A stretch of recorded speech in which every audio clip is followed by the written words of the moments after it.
Thanks, bud.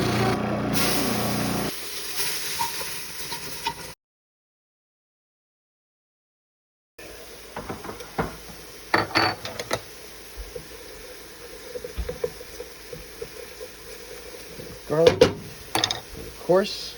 Ta-da! Screamin' onions.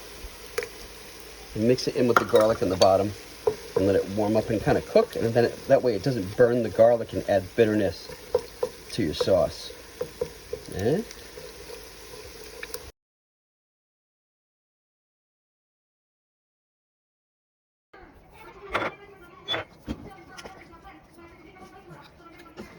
Beef.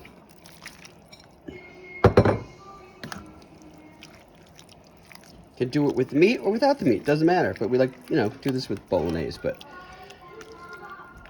you can do whatever you want.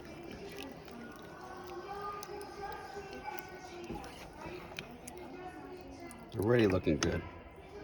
Cool, huh? So that's a base for so many different recipes.